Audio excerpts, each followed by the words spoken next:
సర్వమంగళ స్వరూపంతో ఉంటాడాయన.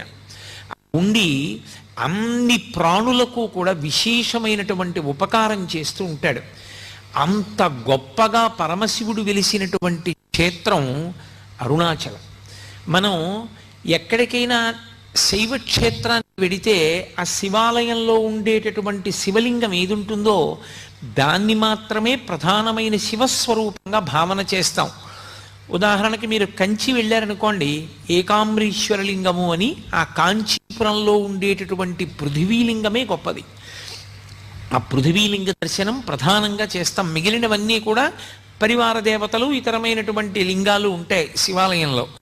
కానీ ప్రధానమైన లింగం కాంచీపురంలో పృథివీలింగం. ఆ శివలింగాన్ని దర్శనం చేస్తాం.